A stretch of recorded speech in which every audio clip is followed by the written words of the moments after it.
जय हिंद दोस्तों। वापस से आपको शुभकामनाएं इस लेक्चर को ज्वाइन करने के लिए। So in the current session we are going to discuss again a very important topic which is relevant for your international relations. तो आप देख रहे हो कि इंटरनेशनल रिलेशंस में काफी ज्यादा न्यूज़ेस आ रहे हैं। अभी रिसेंटली हमने एक और इंपॉर्टेंट न्यूज को कवर किया था, that was related to the Saudi Iran historical deal. Similarly this again AUKUS deal जो आज हम लोग पढ़ेंगे, ऑस्ट्रेलिया यूके यूएस का जो आपका डील हुआ है रिलेटेड टू द सबमरीन, उस पर्टिकुलर टॉपिक को आज हम लोग कवर करेंगे। बट इस टॉपिक में जाने के पहले आप देखोगे पिछले 1-2 साल में इंटरनेशनल पॉलिटिक्स, इंटरनेशनल रिलेशंस में काफी ज्यादा चेंजेस आ रहे हैं। This whole relations is completely going a major structural change. आप देख रहे हो पुराने फ्रेंड्स आज एनिमी बन चुके हैं, पुराने एनिमीज आज नए फ्रेंड्स की तरह बन के आ रहे हैं। सो इतने सारे चेंजेस हो रहे हैं इंटरनेशनल रिलेशंस में, आखिर इसकी वजह क्या है?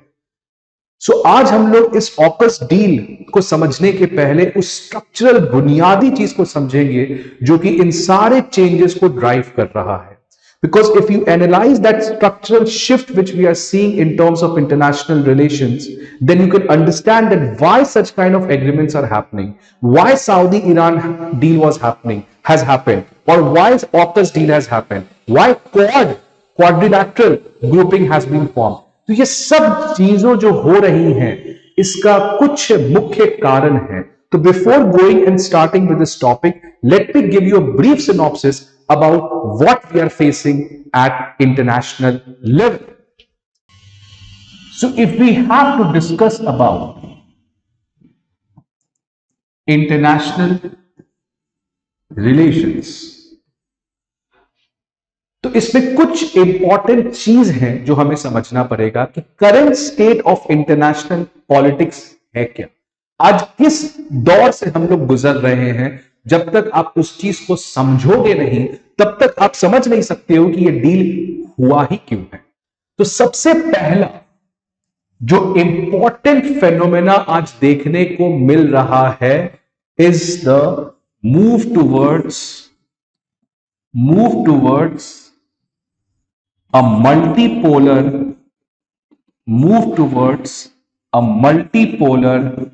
world order. Move towards a multipolar world order. ये मल्टीपोलर वर्ल्ड ऑर्डर क्या होता है? आपको पता है कि वर्ल्ड वॉर 2 के बाद the global politics entered into a stage of cold war.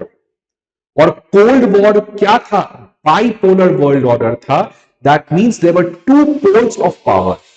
One pole, the Soviets, and the second pole, the West, led by the United States of America.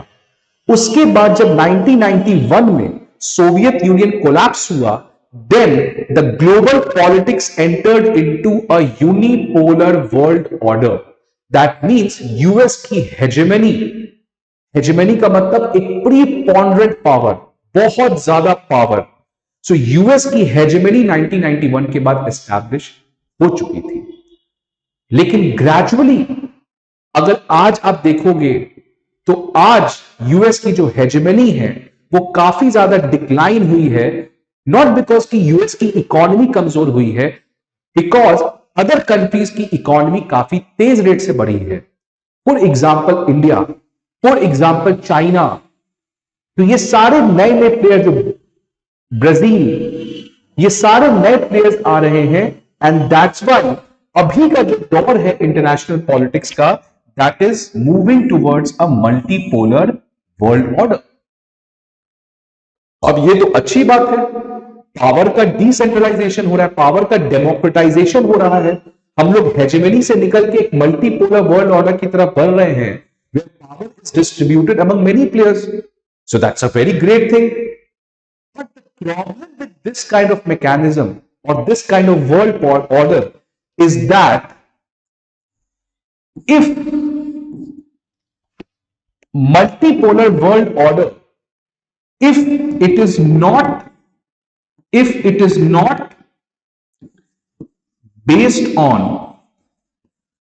a well functioning a well functioning multilateral body,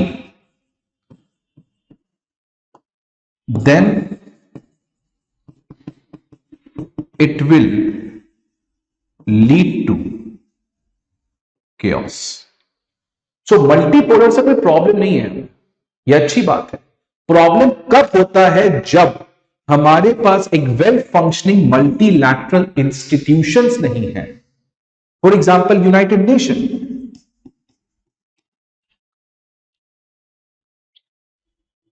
तो अगर आपके पास multipolar world order है लेकिन आपके पास multilateral institutions नहीं है, well functioning multilateral institutions नहीं है, तो उस केस में क्या होगा? केओस आ जाएगा, एनार्की आ जाएगा, बिकॉज कोई किसी का बात मानेगा ही नहीं। अगर मल्टीलैटरल इंस्टीट्यूशंस अच्छे से काम करेंगे, यूनाइटेड नेशंस जैसी संस्थाएं अपनी काम को अच्छे से निभाएगी, तो उससे फायदा क्या है कि ये जितने भी मल्टीपोलर कंट्रीज हैं जिनके पास एक सिग्निफिकेंट पावर है, वो इन इंस्टीट्यूशंस में आके बातचीत कर सकते हैं, एक ट्रस्ट का माहौल रख सकते हैं। लेकिन आज दुर्भाग्य की बात यह है कि we are moving towards a multipolar world order, but we don't have any multilateral institutions which is well functioning, and that is why every country has a huge trust deficit with other countries, and hence no country is ready to listen to other countries. तो आज देखिए आप state of India China का relation,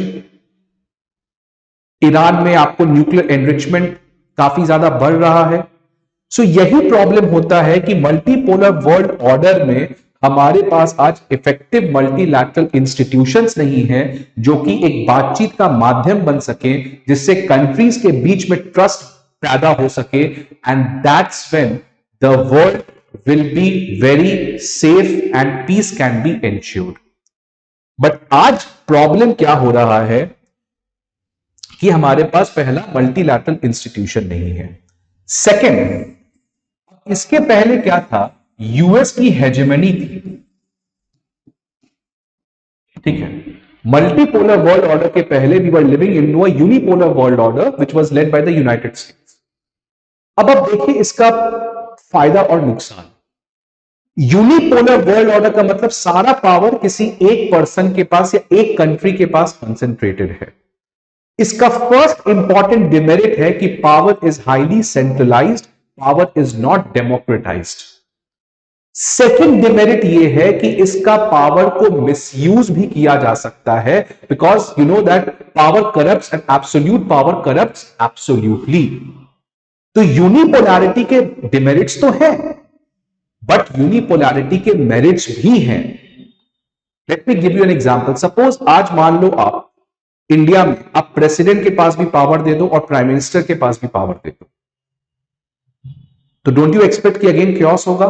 president will say something, prime minister will say something, उससे क्या होगा? Complete governance failure होगा। क्या इससे यह बेटर नहीं है कि we have one person who is leading the country, although he might not be that effective, he only be 60% or 70% effective, but still that's better. So you don't want distribution of power between president and prime minister, because in that case the whole governance mechanism will fail. So although that's a better thing, because in that case president can ensure checks and balance on prime minister and prime minister can ensure checks and balance on president, so there will be no centralization of power. So although it is good, but क्या practical में ये possible है? नहीं possible। सो इसीलिए आपके पास power किसी एक person के पास होना चाहिए। उससे कुछ प्रॉब्लम्स भी होंगे, इन जनरल प्रैक्टिकल सेंस में देखो तो उससे चीजें काफी ज्यादा स्मूथ भी चलती है। और यही चीज देखने को मिला था यूएस हेजेमनी के समय, कि ऑल्दो यूएस हेजेमनी से काफी ज्यादा दुनिया को प्रॉब्लम हुआ, Iraq war and other things, middle east में crisis and all other things वो हुए, but still US acted as a global police to ensure कि न्यूक्लियर प्रोलिफरेशन ना हो, मिडिल ईस्ट में न्यूक्लियर वेपन्स ना पहुंचे, rule based liberal international order prevail करे। तो कुछ मेरिट्स भी थे, कुछ डिमेरिट्स भी थे, but still the thing was good because of US hegemony, but अभी हम लोग कहां पे बढ़ रहे हैं? Multipolar world order. Now this sounds very fancy, this sounds very good, but problem क्या है कि अब कोई यूएस की सुनेगा ही नहीं बात। फॉर एग्जाम्पल अगर ईरान का केस लेते हैं, अब ईरान को यूएस बोल रहा है कि भाई साहब आप अपने न्यूक्लियर वेपन को बंद कर दे, नहीं तो हम आप पे सैंक्शंस लगाएंगे। तो ईरान क्या बोलेगा? चलिए आप निकलिए यहां से, मेरे पास चाइना है ना, चाइना हमें हेल्प कर देगा। सिमिलरली रशिया यूक्रेन वॉर में, रशिया यूक्रेन पे कभी अटैक नहीं करता, बिकॉज रशिया को पता है कि यूएस और वेस्ट उस पर खूब सैंक्शंस लगाएंगे। लेकिन रशिया ने क्यों किया? Because Russia knew that China and India will continue to do the trade with Russia. So multipolar world order में क्या होता है कि ऑप्शंस बढ़ जाते हैं, और जब ऑप्शंस बढ़ जाएंगे तो आपके पास फ्लेक्सिबिलिटी है अपने फॉरेन पॉलिसी को कंडक्ट करने के लिए, और उससे कभी कभार प्रॉब्लम्स भी होता है। जस्ट इमेजिन कल को ईरान के पास न्यूक्लियर वेपन आ जाए तो क्या सऊदी के पास नहीं आएगा? क्या इजराइल ऑफिशियली डिक्लेयर नहीं करेगा? क्या सीरिया के पास नहीं आ सकता है? एंड जस्ट इमेजिन अगर उस लेवल ऑफ न्यूक्लियर प्रोलिफरेशन होगा तो where we are heading to. So this is the problem of multipolar world order, although it is the best thing to have, but in practical sense, if you will see, it's a completely chaotic world order. Because first, you don't have effective multilateral institutions. Second, you don't have any global police which can control such kind of issues. Third, every country has many options, and hence no country is ready to listen to other countries or follow their order. तो यही problem से आज हम लोग पूरा गुजर रहे हैं। इस पूरे केओटिक माहौल से हम लोग पास कर रहे हैं, और इसलिए देख रहे हो यूएन काम ही नहीं कर रही है, कोई किसी से बात नहीं कर रहा है, हाई ट्रस्ट डेफिसिट है। इंडिया चाइना का रिलेशन देख लो, रशिया यूक्रेन का वॉर देख लो, और इसीलिए हर एक कंट्रीज एक नए नए डील्स कर रहे हैं, जैसे सऊदी ईरान का डील हुआ, because now no one can depend on US. US की हेजेमनी डिक्लाइन हो रही है, तो सब कंट्री अपना अपना गेम खेलने में बिजी है। अब पहले क्या था, सऊदी को कभी जरूरत नहीं पड़ता ईरान से डील करने का, because Saudi was a kind of protectorate, उसको यूएस प्रोटेक्ट करती थी। बट आज सऊदी को पता है कि we are in a multipolar world order, we can have a good relation with Iran, we can also have a good relation with China, and we should not longer dependent on US. तो ये जो structural changes चल रहे हैं, इसका एक तो पहला आपका रीजन है the movement towards a multipolar world order. ठीक है, तो आज जो यूएस की हेजेमनी है वो नहीं रही है उस लेवल की, इसलिए कहा जाता है कि US hegemony is on decline and we are moving towards a multipolar world order. Although it is very good, because उससे क्या होगा, आपकी पावर का डेमोक्रेटाइजेशन होगा। But the problem is that in India we do not, in world we do not have effective multilateral working bodies, and that's why there's a huge trust deficit. And second, there's an absence of global police which can control nuclear proliferations, which can control chemical weapons, which can control biological weapons and all other things. तो अभी क्या होगा कि कोई भी country किसी को सुनने को तैयार नहीं है। आप बोलो हम किसी और के पास चले जाएंगे, बिकॉज ऑप्शंस की तो कमी है ही नहीं। तो सबसे पहला तो आपका ये हो गया US multipolar and decline of US hegemony. The second important phenomena which the world is facing is the rise of China. ये एक अलग इंपॉर्टेंट चैलेंज, एक अलग इंपॉर्टेंट डेवलपमेंट हुआ है ग्लोबल पॉलिटिक्स में। चाइना, अब चाइना एक कंप्लीटली अलग कंट्री है, बिकॉज आपको पता है कोल्ड वॉर के समय US was competing with USSR. Now USSR although ठीक है, बहुत ज्यादा बड़ी कंट्री थी, मिलिट्रली बहुत स्ट्रांग था, but you can not compare USSR with the current day China. वो कहा जाता था उस समय कि US was Godzilla and USSR was a, और रशिया वाज अ बम्बी, क्योंकि गॉडजिला, इसकी इकोनॉमी कितनी है यूएस की, $20 ट्रिलियन, और रशिया की इकोनॉमी कितनी है, $2 ट्रिलियन। तो सोचे रशिया की इकोनॉमी है $2 ट्रिलियन और यूएस की इकोनॉमी है $20 ट्रिलियन, कहां से कंपैरिजन होगा। बट आज चाइना को देख लो आप, China is soon going to replace US by becoming the world's largest economy. Second, China is having good trade relations with US, and in fact US is highly dependent on China. So problem फंस चुकी है आज for example आप India का देख लो,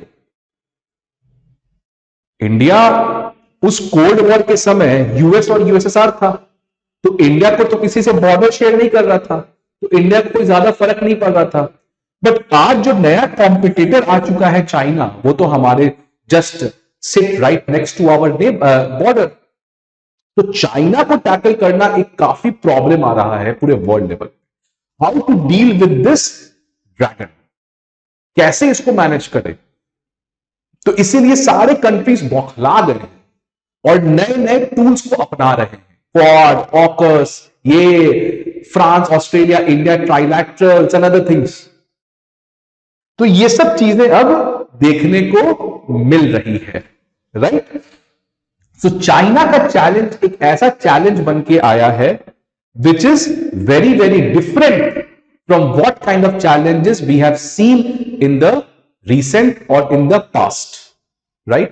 तो ये दो चीजें इंटरनेशनल पॉलिटिक्स में इतना तेज रेट से हो रही है कि पूरे ग्लोबल पॉलिटिक्स में एक स्ट्रक्चरल चेंज देखने को आ रहा है। तो अगर आप इन दो पॉइंट्स को समझ लिए होंगे, फिर से मैं रिपीट कर दे रहा हूं, multipolarity and decline of US hegemony, point A. Point B, rise of a country such as China, which is a completely new, different country. It's like a beast. और इन्हीं challenges से global politics में structural transformation आ रहा है, such as Saudi-Iran deal, such as AUKUS, such as Quad, and all other things. So with this background, let us try to start and talk about the AUKUS deal. So AUKUS deal को समझने के पहले let us try to understand the Indo-Pacific, because ये सब कुछ Indo-Pacific में ही हो रहा है। अब Indo-Pacific को आज हम लोग काफी अलग तरीके से समझेंगे, not the understanding which you might have कि Indo-Pacific में बहुत ज्यादा resources हैं and all other things हैं, नहीं, Indo-Pacific एक कॉन्सेप्ट है, उसको हम लोग आज समझेंगे। तो you know that Indo-Pacific is an idea whose time has come. तो कोल्ड वॉर के समय पूरा जो आपका पावर हुआ करता था वो अटलांटिक के पास था, अटलांटिक के इधर आपकी यूएस थे, अटलांटिक के इधर आपका यूरोप था। सो कहा जाता था कि now the centre of gravity has shifted from Atlantic to Indo Pacific, right? So first of all, we'll try to understand what is Indo-Pacific. So see, this is the region of Indo-Pacific. ये आपका Indian ocean हो गया और ये आपका Pacific ocean हो गया। Then what is the significance? अगर हम लोग significance समझे Indo-Pacific का, तो 65% of the world's population and 62% of the world's GDP, very good. Major rising power including China, India and the ASEAN country, ठीक है। 50% of the global shipment happens and 2/3 of the oil tankers transit through the Indian Ocean region, IOR, well and good. Blue economy, fisheries and other things. Choke points, you know that, see, this are the choke points. ये सारे choke points है, Bab el-Mandeb, Suez Canal, Mozambique Canal, Strait of Hormuz, Malacca Strait, Sunda Strait, Lombok Strait। ये choke points का मतलब कि यहां से significant trades गुजरते हैं। तो अगर कोई भी choke point को choke कर दिया जाए तो ग्लोबल ट्रेड रुक सकता है, ठीक है? तो ये सारे सिग्निफिकेंस है इंडो पैसिफिक के, और इसीलिए लोग कहते हैं कि Indo Pacific is a very important region, it's a very important geographical region. But ये तो पहले से भी था ना, ये तो बहुत पहले से चल रहा है, तो आज ही क्यों सिग्निफिकेंस हमें समझ में आ रही है? ये सारे पॉइंट्स तो पिछले 10-20 साल से हैं। तो why in current times we are seeing this renewed attractiveness, buzziness, fanciness around this concept of Indo-Pacific? What is driving these changes? अब उसको समझते हैं। So these are some of the material significance of the Indo-Pacific, but let us try to go deep into this concept of Indo-Pacific, and there will come to two important scholars who have done fantastic work on this concept of Indo-Pacific. So first is the Rory Metcalf, who has written book Contest on the Indo-Pacific. और यहां पे देखो ये क्या कहते हैं, the Indo-Pacific is unified by the quest to balance Chinese power.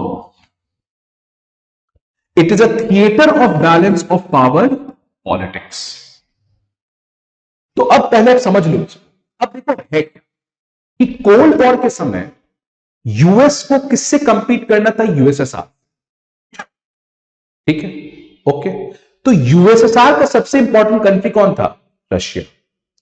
अब Russia क्या यूरोप में बाकी कंट्रीज के साथ बॉर्डर शेयर करता है कि नहीं करता है? करता है। ठीक है, तो यूरोप में Russia shares the boundary with the western European countries. तो अगर यूएस और रशिया को कंपीट करना है, so they have an area where they can compete. Which area it was? Europe. तो यूरोप में क्या कर रहा था यूएस? नाटो को बढ़ा रहा था, और यूएसआर क्या कर रहा था? वॉर्सो पैक्ट को बढ़ा रहा था। Because they had a boundary, तो वहां पे वो लड़ सकते हैं। बट चाइना जो है वो किसी भी यूरोपियन कंट्री, ना ही यूएस के साथ कोई भी बॉर्डर शेयर करती है। तो अब लड़े तो लड़े कहां? लड़ने के लिए कोई मुद्दा तो चाहिए, कोई जगह तो चाहिए जहां पे आप जाके लड़ोगे। ऐसे ही तो ना आप कहीं भी जाके लड़ लोगे। तो रशिया से लड़ने के लिए तो यूएस के पास यूरोप था, तो वहां पे वो नाटो को बढ़ाया जा रहा है। अब उसी की वजह से रशिया यूक्रेन पर अटैक किया। बट चाइना को कैसे कंटेन करोगे आप? Because you don't have any border. So how can you contain China? So that is why this whole concept of Indo Pacific has been brought. So Indo-Pacific is a geographical region, no doubt. But more than that, it is a political construct. It is a political construct which has been made to contain China. तो इसको एक political concept की तरह लाया गया है कि अब हम चाइना से लड़े तो लड़े कहां? तो आके इंडो पैसिफिक में लड़ो। इसीलिए इस कॉन्सेप्ट को लाया गया है। Material significance, world GDP, blue economy, ये सब तो पहले से था। बट आज बिकॉज चाइना इतना इंपॉर्टेंट कंट्री बन के आ रहा है, it is having the super power ambitions, and that's why if you have to contain China, you need a geographical region, you need a conceptual you need a geopolitical construct where you can try to contain China। और इसीलिए Indo Pacific का concept लाया गया है। इसीलिए Rory Metcalfe अपने book में कहते हैं कि the Indo Pacific is unified by the quest to balance Chinese power and it has become a theatre of balance of power politics. What is balance of power? ये हम लोग next slide में देखेंगे, but यहां पे सबसे important point आपका ये हो गया था। The second thing, Alan Gyngell in his article to each their Indo Pacific, ये भी बहुत इंपॉर्टेंट आर्टिकल है, और इसमें the scholar is saying that Indo Pacific is a framing device, each country has its own Indo Pacific. मतलब Indo Pacific है क्या? एक कॉन्सेप्ट बनाया गया है, किसके लिए? चाइना को कंटेन करने के लिए। So that's why the scholar is saying कि every country has its own Indo Pacific. Because Indo Pacific है क्या? एक ज्योग्राफिकल कॉन्सेप्ट है, एक जियोपॉलिटिकल कॉन्सेप्ट है, जिसको बनाया गया चाइना को कंटेन करने के लिए। तो हर कंट्री को चाइना को कंटेन करना है, बट अलग अलग तरीके से कंटेन करना है। For example, to contain China for India is different from to contain China by US. इसलिए यूएस के लिए इंडो पैसिफिक का कॉन्सेप्ट अलग है, इंडिया के लिए इंडो पैसिफिक का कॉन्सेप्ट अलग है। ये कैसे अलग है समझो। इंडिया के लिए सबसे इंपॉर्टेंट एरिया कौन सा है? Indian Ocean, not Pacific. US के लिए सबसे इंपॉर्टेंट एरिया कौन सा है? Pacific, not Indian Ocean. इसलिए यूएस का जो इंडो पैसिफिक का कॉन्सेप्ट है, it starts from India and stretches to the western coast of America. But India के लिए इंडो पैसिफिक का कॉन्सेप्ट है, वो स्टार्ट्स करता है ईस्टर्न अफ्रीकन कंट्री से, by which it can cover the IOR, Indian Ocean region, and it goes to the western coast of North America.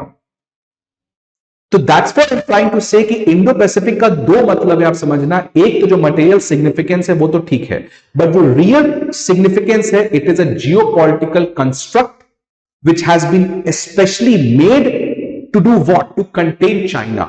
So China को contain करने के लिए आपको एक एजेंडा चाहिए, एक पर्टिकुलर कॉन्सेप्ट चाहिए, एक कंस्ट्रक्ट चाहिए, एक जगह चाहिए। उसी के लिए इंडो पैसिफिक बनाया गया है। अब हर कंट्री को चाइना को कंटेन करना है अलग अलग तरीके से, बिकॉज हर एक कंट्री की प्रायोरिटी अलग है। इंडिया क्योंकि चाइना के साथ बॉर्डर शेयर करता है, तो इंडिया को की प्रायोरिटी काफी अलग है, and the priority for US is different, because US अपने हेजेमनी के लिए लड़ता है और इंडिया चाहता है कि बॉर्डर पे डिस्प्यूट ना हो, because India does not have such kind of ambitions. Hence Indo Pacific is a framing device, it's a framing device हर एक कंट्री अपने हिसाब से इंडो पैसिफिक को उस तरीके से फ्रेम कर रहा है जिसमें वो बेस्ट पॉसिबल वे में चाइना को कंटेन कर सके और अपने नेशनल इंटरेस्ट को फुलफिल कर ले. So this is what Indo Pacific you have to understand in one line. If I have to give you, it's nothing but a geopolitical construct. It's a geopolitical construct, and why it has been constructed? To balance the Chinese power. And hence every country frames its own version of Indo-Pacific, right? So that is what was written in this particular slide. China's expansionism. So this thing you already know कि किस तरीके से China आपको दिन पर दिन काफी ज्यादा एक्सपैंड कर रही है. It has acquired Gwadar, Hambantota, Kyaukphyu port on lease. Similarly, Khalifa port in UAE and Duqm port in Oman. The China Solomon Island security deal, maritime Silk Road, and the string of pearls strategy by which it's trying to encircle India in the IOR region. Unilateral actions in the South China Sea, officially opened a base in Djibouti in 2017, intimidating Taiwan, and contested Japanese control over the Senkaku Island. तो China को लगता है कि boss अब हमारा समय आ चुका है, because you know that China किसके लीडरशिप में रिफॉर्म किया था? डेंग जियाओपिंग के समय, जो 1979 में चाइना के प्रेसिडेंट बने थे. और उसी समय चाइना की फॉरेन पॉलिसी का एक इंपॉर्टेंट स्लोगन था, hide your time and bind your time. मतलब अपने स्ट्रेंथ को छुपा के रखो, चुपचाप से डेवलपमेंट करो और आगे बढ़ो. But अब China, when the Xi Jinping in 2014 when he came to power, he thinks that now our time has come. Now we don't need to hide. अब हमारा अपना सिक्का चलेगा दुनिया में. So that's why China is trying to have an aggressive foreign policy. It's trying to acquire strategic choke points. It's trying to expand its influence in different regions of the world. Then balance of power politics. तो इसीलिए balance of power politics आज देखने को मिल रहा है. So China का rise की वजह से क्या देखने को मिल रहा है हमारे पास? Balance of power politics. Now balance of power politics is a theory in international relation which says that if any country aspires to become a hegemon, if any country wants to become a dominant player, then other smaller countries try to come together in an alliance to protect their own security. अपने security के लिए बाकी countries एक साथ आ जाते हैं और hegemonic aspirational countries के अगेंस्ट वो एक साथ मिलकर उसको टैकल करते हैं. So nations will join an alliance system against a dominant or a hegemonic power that poses a threat to others nations security. Because in an anarchical world you have to go for self help. तो dominant और hegemonic power कौन है यहां पे? China. So just because China इस तरीके से काफी तेज रेट से आगे बढ़ रहा है, इसलिए every other country is compelled to come together and form such kind of deals. उसी में हम लोग ऑकस ऑफ क्वाड को पढ़ेंगे. अब ये जो बैलेंसिंग है, फॉर एग्जाम्पल कोई भी कंट्री बैलेंस एक बहुत ही इंपॉर्टेंट कॉन्सेप्ट है. 2 is equal to 2, 4 is equal to 4, 2 plus 2 is equal to 4, यही बैलेंसिंग है. तो इंडिया और चाइना में क्या है? इंडिया काफी अभी पीछे है चाइना से in terms of economy and military, and China is way ahead of us. तो what India is trying to do? India is trying to do the balancing. Now how you can do the balancing? There are two ways by which you can balance another dominant country. One, internal balancing, and the second is external balancing. So internal balancing में क्या करोगे? आप अपनी economy को reform करोगे domestic front.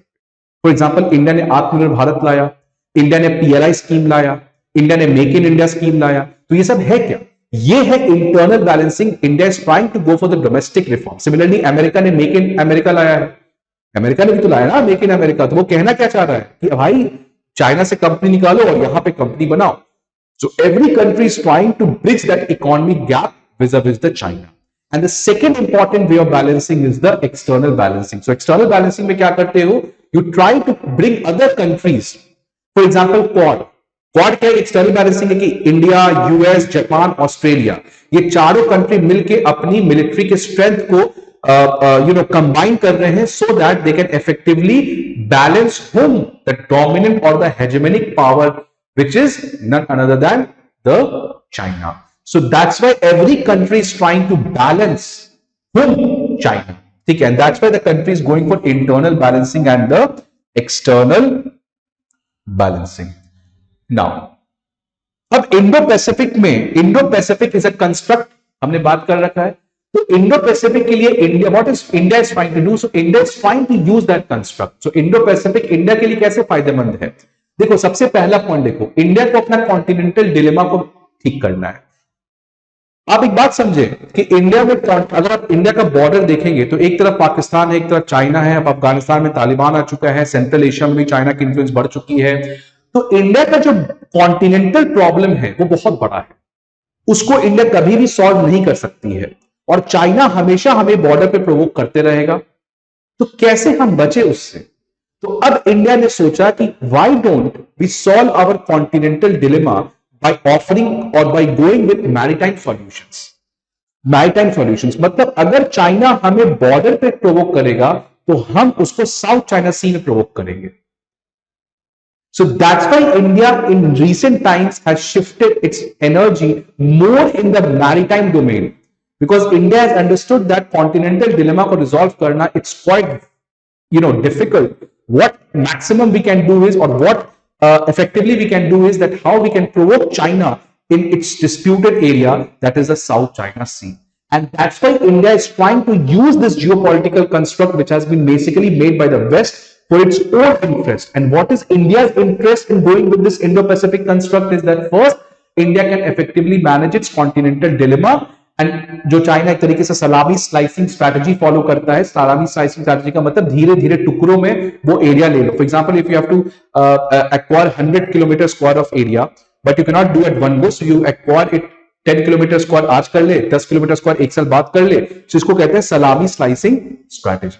Second, ensure India's status as a net security provider in the IOR.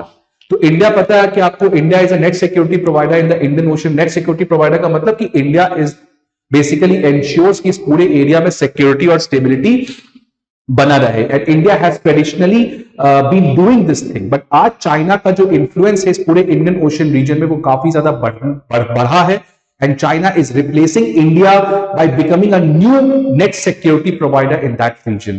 And India does not have that economic capacity, does not have that military capacity to deal with China, and hence India is trying to leverage the concepts such as Quad and other things to increase its capacity to ensure that India remains the net security provider in the IOR. So that's what I'm trying to say, that India is also using this geopolitical construct of Indo-Pacific, which has been made by West, by going with alliances such as Quad. Why? Because to manage security dilemma, and second, to emerge or to continue being a net security provider in the IOR. Then Quad. तो Quad एक आपका best example है external balancing का, जहां पे चारों countries मिलके आके they are trying to do something in the Indo-Pacific. Although Indo Pacific, ये जो क्वाड करके ग्रुपिंग है, इसका कहना ये है कि Quad is not a military alliance. Quad का जो पर्पस है it's just to ensure humanitarian development, economic development, social development in the region. But कुछ ना कुछ इसका रिलेशन है with the rise in China, because अगर चाइना नहीं आता तो क्या क्वाड का कॉन्सेप्ट आता? नहीं आता। तो दैट मीन्स कि क्वाड का कहीं ना कहीं again it's a tool of that external balancing, where countries are coming together to balance the hegemonic or dominant power, that is China. Now let's come with this background. इस पूरे समझ बूझ के साथ अब हम लोग बढ़ते हैं ऑकस की तरफ। तो यूएस, यूके, ऑस्ट्रेलिया ने एक लैंडमार्क एग्रीमेंट किया है इस महीने ऑकस डील में, जहां पे एक तरीके का एक बहुत इंपॉर्टेंट ये एग्रीमेंट हुआ है in the region of Indo Pacific. तो पहले इस डील को समझते हैं कि इस डील में कंपोनेंट्स क्या क्या हैं। तो सितंबर 2021 में AUKUS security alliance was announced, ठीक है। उसके बाद the agreement will be implemented in phases. कुछ फेजेस में, ये पूरे ऑकस डील को फेजेस में इंप्लीमेंट किया जाएगा। Beginning this year, the US and UK navies will embed Australian personnel and increase port visits to Australia to train together. भाई Australia को एट द एंड सबमरीन मिलना है, न्यूक्लियर सबमरीन, लेकिन उसके पहले वहां के पर्सनल्स को ट्रेन तो करना पड़ेगा how to handle nuclear submarines. इसीलिए इसी साल से Australian personnels will come to US UK and personnels from US UK will go to Australia to provide them the basic training. From around 2027, the second phase, from around 2027, the US and UK nuclear submarines will undertake rotational deployments to Australia.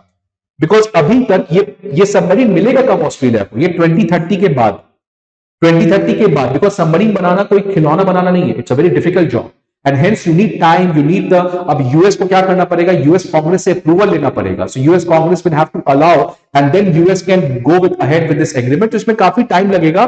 तब तक, जब तक ये submarines को deliver नहीं किया जाता है, तब तक यूएस एंड यूके के जो न्यूक्लियर सबमरीन्स हैं वो इस पूरे एरिया में रोटेशनल डिप्लॉयमेंट्स करेंगे. रोटेशनल मतलब पारा, आज यूएस कर दिया, कल यूके कर दिया. तो इस तरीके से ऑस्ट्रेलिया में उनको सबमरीन्स को डिप्लॉय किया जाएगा. आप समझे, न्यूक्लियर सबमरीन्स को दूसरे कंट्री में डिप्लॉय करना is a very it's a very unique decision, it's a very political decision and that's why जब तक ऑस्ट्रेलिया को खुद का सबमरीन नहीं मिल जाता है तब तक उसको यूएस एंड यूके के न्यूक्लियर सबमरीन्स को दिया जाएगा डिप्लॉयमेंट के लिए. एंड 2030s में आपके पास, subject to the US congressional approval, Australia will purchase 3 to 5 Virginia class submarines.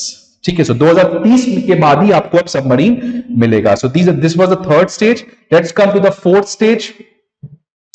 Lastly, beginning from the early 2040s, Australia will build 8 entirely new submarines. यहां पे ऑस्ट्रेलिया खुद अपना सबमरीन बनाएगा. With United Kingdom will provide the support of design and US का क्या लगेगा आपको, technology. और इस सबमरीन को क्या कहेंगे, SSN AUKUS.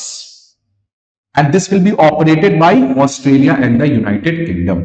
So ये 4 phases में होगा. पहला, पर्सनल्स का ट्रेनिंग. सेकेंड, यूएस और यूके के सबमरीन्स को डिप्लॉय करना जब तक ऑस्ट्रेलिया के पास खुद अपना सबमरीन नहीं आ जाता है. 2030 के बाद Australia will get the submarines depending upon the approval provided by the US Congress. And 2040 के बाद से Australia will develop its own nuclear submarine with UK design and US technology. अब आप देखो ये कितना बड़ा एग्रीमेंट है. ये आज से 15-20 साल का एग्रीमेंट है. That's why this agreement is historic agreement. और let me tell you, US अभी तक न्यूक्लियर सबमरीन का टेक्नोलॉजी केवल एक ही अलायंस पार्टनर को दिया है, दैट इज यूनाइटेड किंगडम. बाकी किसी को नहीं दिया है, because it is such a sophisticated technology that US does not want to share with anyone. So पहला सिग्निफिकेंस आप समझ लो, इतना बड़ा डील देना किसी के लिए, it's a great thing for the US. Second, आप देखो कितना लंबा समय के लिए एक एग्रीमेंट किया गया है.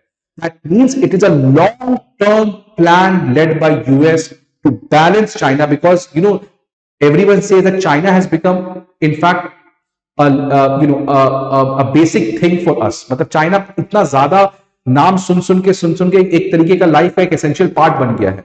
तो इनको समझ में आ चुका है कि चाइना को टैकल करना कोई 5 साल का गेम नहीं है, कोई 10 साल का गेम नहीं है. You need a long term planning and in that perspective AUKUS को इस एक लंबे टाइम होराइजन के लिए आपको लाया गया है. देन व्हाई ऑकस, ऑकस को क्यों लाया गया है, तो बेसिकली इंडो पैसिफिक में आपको पीस एंड स्टेबिलिटी को बनाया जा सके. So that was the official statement given by the leaders. Similarly President Biden said that the 3 countries were committed to ensure the Indo Pacific region would remain free and open. देख रहे हो ना, Indo Pacific, ये क्यों Indo Pacific, कहां से ये concept आ रहा है, इट्स अ जियोपॉलिटिकल कंसेप्ट. जब भी इंडो पैसिफिक सोचोगे तो सोचना एक आर्टिफिशियल कॉन्सेप्ट बनाया गया है जिसका पर्पस है कंटेन करना चाइना.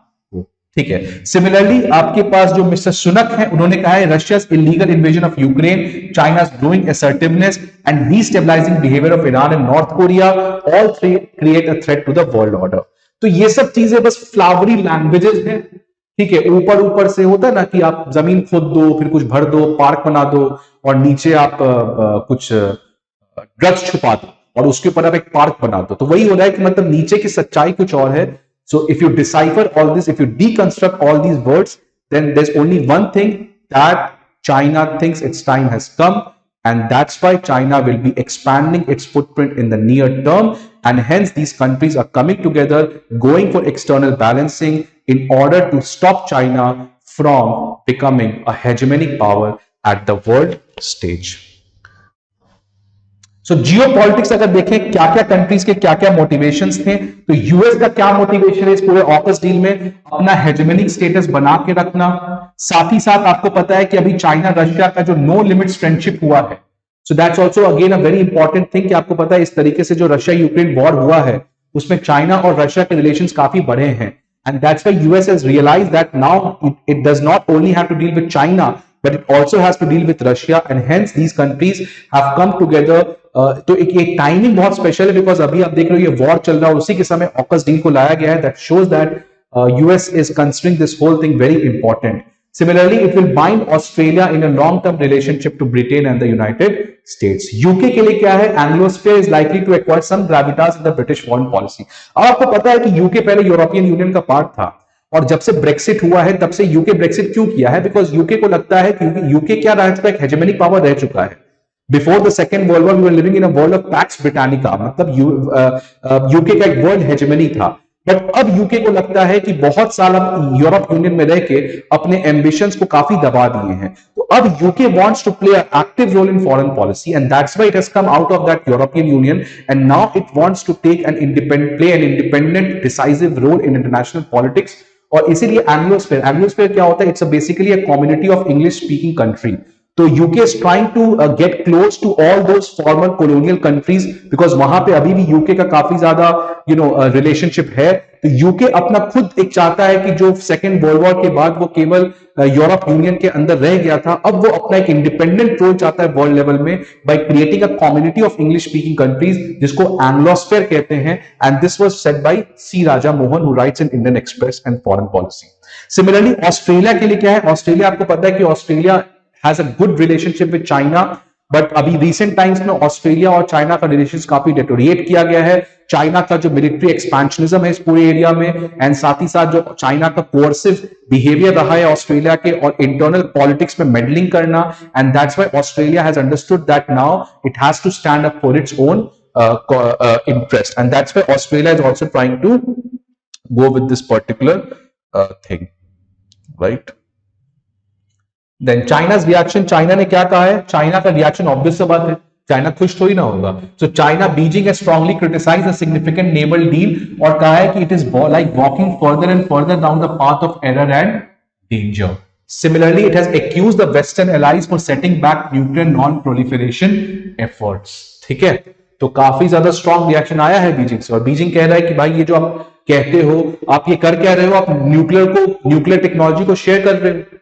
तो इससे क्या होगा? आप कहते हो एक तरफ कि न्यूक्लियर नॉन प्रोलिफरेशन होना चाहिए और दूसरी तरफ खुद ही न्यूक्लियर टेक्नोलॉजीज को बेच रहे हो दूसरे कंट्री में. So that's what the allegations has been made, the criticisms has been levelled by Beijing against the US. But क्या इस पूरे डील में क्या ऑस्ट्रेलिया को न्यूक्लियर वेपन मिलेगा जैसा चाइना कहना चाह रहा है? Absolutely not. ऐसा कुछ नहीं होने वाला है because the US government and president Biden has already clarified that the submarine will be nuclear powered and not nuclear armed. तो उसमें कोई न्यूक्लियर मिसाइल्स नहीं दिए जा रहे हैं उसको, उसमें केवल न्यूक्लियर टेक्नोलॉजी. अब ये न्यूक्लियर सबमरीन्स होता क्या? It's basically a technology by which you are trying to propel the submarines not by diesel but by the nuclear technology.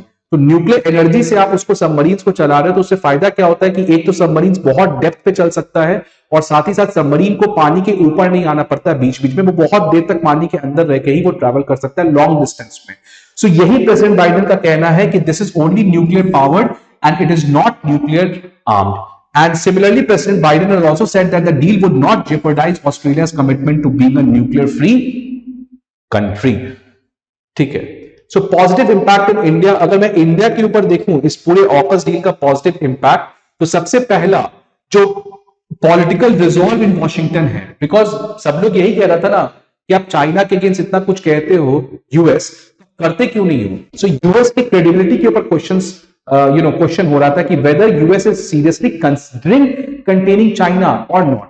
सो जो इस तरीके का डील है दैट शोज कि Washington is now in its full energetic mood to counter China. So that shows the political resolve in Washington, and that's a good news for India because India already has a very complicated toxic relation with China, and Washington becoming more serious about this issue is a great advantage for India. Similarly, from New Delhi's perspective, it makes sense to bind overlapping unilateral coalitions among willing Indo-Pacific partners rather than single NATO-like alliance and few in the technology would like to see. So it's good कि इस तरीके के mini-laterals, not a big lateral. एक होता है multilateral, एक होता है प्लूरिलैटरल, एक होता है मिनीलैटरल. मिनीलैटरल मतलब छोटे छोटे ऐसे अलायंसेस बन रहे हैं सो इट्स गुड, और ये सारे क्या है, ओवरलैपिंग भी है एक तरीके से.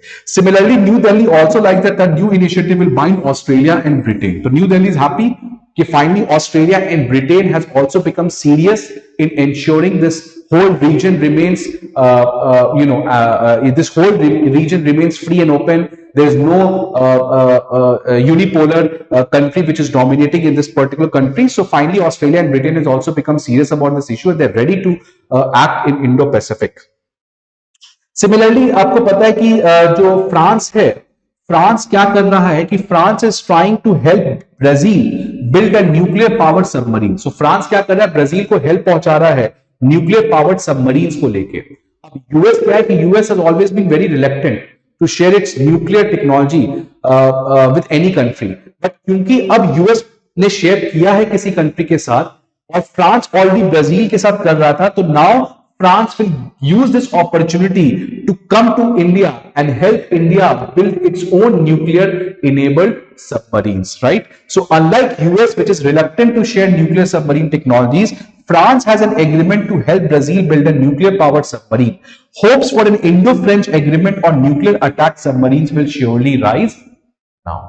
ठीक है, so अब फ्रांस के पास मुद्दा है, भाई आप भी तो यही कर रहे हो, आप भी शेयर कर रहे हो, तो हम क्यों पीछे हटे, हम भी शेयर करेंगे.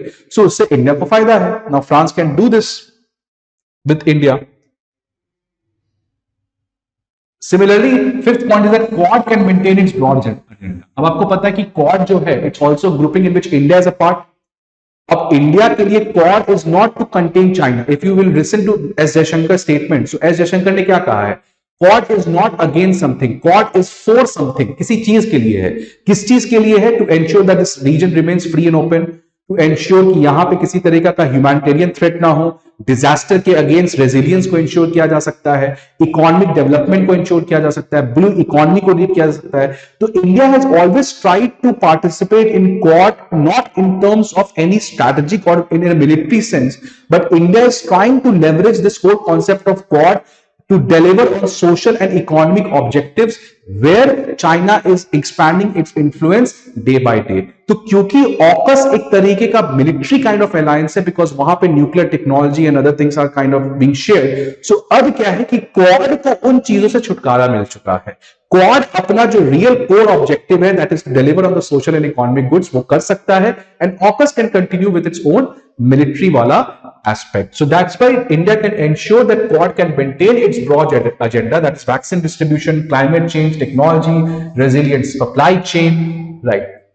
Similarly, just as the Quad has a shared vision of ensuring a region that respects freedom and the rule of law, AUKUS is also founded on a similar vision. So AUKUS is complementary to other unilateral partnerships and trilaterals like Australia, India, Japan, India, Japan, US, Australia, India, Indonesia, Australia, France, India, and India, Italy, Japan. तो अब देख लो इस तरीके से सारे countries.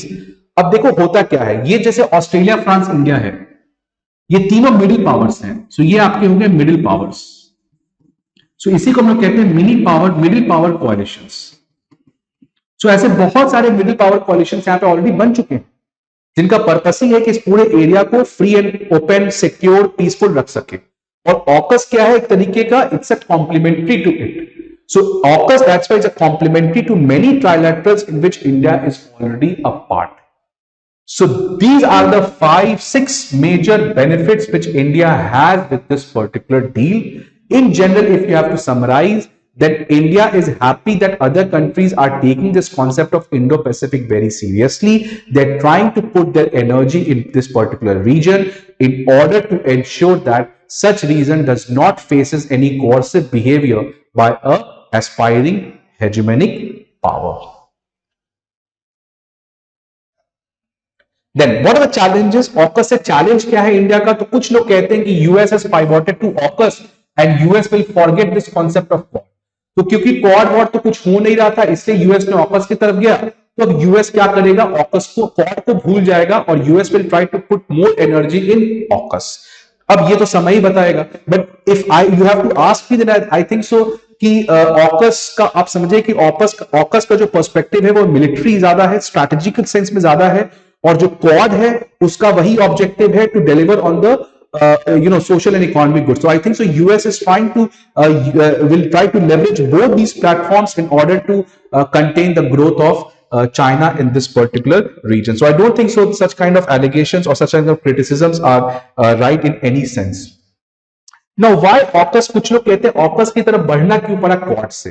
तो क्यों जब क्वाड को ही हम लोग ऐसा बना देते हैं, क्वाड में इंडिया को दे देता यूएस न्यूक्लियर सबमरीन्स, जापान को दे देता न्यूक्लियर सबमरीन्स, तो वो काम तो क्वाड में भी हो सकता है। तो ऑकस बॉकस अलग से क्यों बनाना पड़ा? ये इसीलिए बनाना पड़ा कि क्वाड के जो दो इंपॉर्टेंट पार्टनर्स हैं, one is new Delhi and the second is Japan, ये दोनों इतना ज्यादा चाइना को प्रोवोक नहीं करना चाहते हैं, बिकॉज ये दोनों कंट्रीज का एक एक्टिव बॉर्डर डिस्प्यूट है चाइना का। ऑस्ट्रेलिया का नहीं है, यूएस का नहीं है, यूके का नहीं है। तो इसलिए इन कंट्री को काफी संभल के अपने कदम रखने पड़ते हैं। They can not just simply join such kind of alliance, such kind of military block which can directly provoke China to take any kind of unilateral actions. And hence New Delhi has always been hesitant to explore more strategic and defense aspect in Quad. So हमने बात करते हैं, as Jaishankar has always said that it is not against something, it is for something. That's why we don't look Quad in terms of a defense platform or any kind of a strategic concept. We simply see Quad as a engine to deliver on the social and economic goods in the region. And that's why India is not ready to enter into any kind such of military alliance with any other country. Similarly, Japan's का जो pacifism culture आपको पता है Japan का which they follows, and that's why Japan is highly averse to the use of nuclear technology in any military equipment. So that's why Japan, आपको पता है, क्योंकि Japan is the one of the unfortunate country which has faced nuclear attacks. And that's why Japan is hesitant to have any kind of nuclear military technologies. And that's why Japan ने तो पहले ही मना कर दिया था कि भाई हम तो ऑकस वॉकस ऐसे किसी डील में आएंगे नहीं। और इंडिया को पता था कि India can not go with such kind of agreement because India has a very complex and active border dispute with China, and that's why going with such kind of alliance will unnecessarily again provoke China, and that will again complicate the relations further. And that's why Japan और new Delhi काफी reluctant थे ऐसे कुछ करने में, इसलिए दिल्ली को और यूएस को ऑकस करके एक नया डील आपको लाना पड़ा. Finally, if we have to conclude this thing, that India as a voice for the global south must do what it can to ensure that the announcement does not exacerbate already sharp divides between US-led alliance and the Russia-China combined, and proves to be a deterrent rather than an accelerating global conflict instead. ठीक है, so India आपको पता है कि India is always considered as a Vishwa Guru. It's also considered a voice for the spiritual morality. It's considered a voice for the global peace, and that's why India has to ensure that AUKUS या किसी तरीके के ऐसे agreements, और साथ ही साथ Russia China का जो no limits friendship है, जिस तरीके से global politics is again getting divided into block politics, इन चीजों से केवल डेटरेंट इंश्योर हो सके. डेटरेंट का मतलब कि दोनों कंट्री आपस में एक दूसरे से लड़ाई करने को डेटर हो, बट ऐसे कोई भी एग्रीमेंट्स वॉर की तरफ ना बढ़े. And that's what is the biggest role which India should have. And that's where आप देखोगे India this year has become the G20 president, and also it's the president of chairman of SCO this year. And last 2 years India was also the permanent member of United Nations. और आप इस पूरे role को analyse करोगे तो India has been doing the same role. India is taking the voice of the global south at a national platform. In fact, in the Russia-Ukraine war, India has also tried to put those concerns. And hence India के लिए यही होना चाहिए कि इन सारे agreements हो रहे हैं, रशिया यूक्रेन वॉर हो रहा है, रशिया चाइना का रिलेशनशिप हो रहा है, ऑकस करके डील हो रहा है, इन सब चीज से एट द मैक्स डेटरेंट हो, but it should not escalate to war. And that's why India has a big responsibility, because India is again going to become a great power in the coming times. You know, इस पूरे अमृत काल के बाद India will also become a very huge economic powerhouse, and hence India has to ensure that it represents a different model of international relations. It does not get sucked up into that great power politics, and India delivers on the broad crisis which the world is facing, be it food insecurity, discrimination, inequality, debt crisis, rising inflation, and other proxy wars happening in the Middle East. So India has a great leverage, and India should deliver on these promises. It should ensure that AUKUS and other deals should not escalate into war. Finally, if this is my personal take, you can completely disagree with it, but first my personal take is that it's a highly dangerous precedent. By US आप तो ready हो गए, Australia को दे रहे हो, कल को यही काम अगर चाइना ईरान के साथ कर दे तो क्या आपको लगेगा? So this is the first thing, that what you're trying to do is a highly dangerous, it has already set a highly dangerous precedent. Now Russia can also do the same thing. Russia can provide such kind of nuclear submarine technology to, again Cuba, और आपके बगल में ऐसे problems को create कर सकता है. Similarly China can do with that thing with Pakistan, और China can do with that Iran. तो ये जो आप कर रहे हो, that has set a highly dangerous precedent. Second, US is strategically confused. US पता है एक तरीके का हेजेमनिक पावर रह चुका है, और आज यूएस को समझ ही नहीं आ रहा है कि चाइना को टैकल कैसे करे. इसलिए यूएस अभी भी बेवकूफी पे बेवकूफी किया जा रहा है. पहली बात तो it's only trying to focus on how to contain China, how to coerce China, how to put a military pressure on China.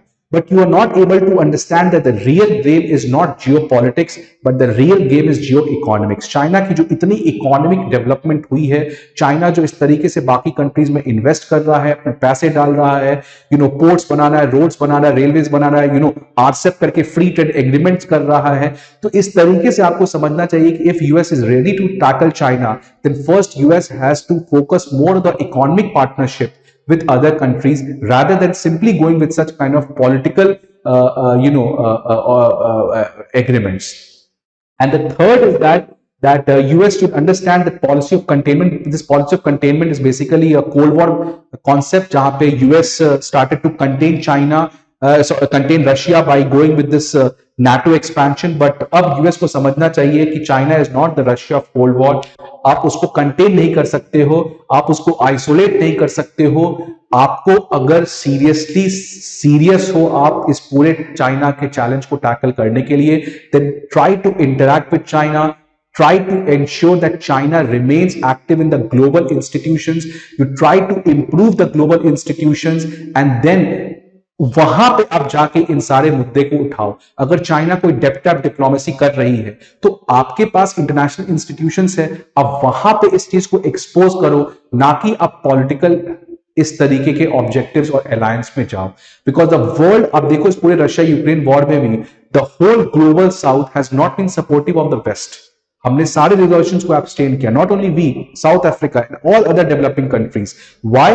Because west has to understand that just because of your great power politics, we cannot be sucked into that. If you really want us to take stand morally, if you really want to take, if you really want that we should take a whole, we should put our energy to contain the rise of hegemonic power China, then first the US and the West has to win the trust of ours by ensuring. अभी आप देखो climate change इतना बड़ा crisis, कहां है waste, क्यों नहीं पैसे दे रहा है, और आप दूसरी तरफ बोलोगे कि आप हमारे लिए वोट करो यूएन में.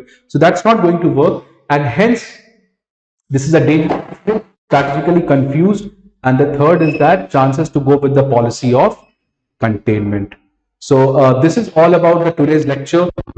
I hope that you have already understood this thing, and we'll again meet in the next current affairs topic in the next lecture. Please like and subscribe to this channel. Thank you.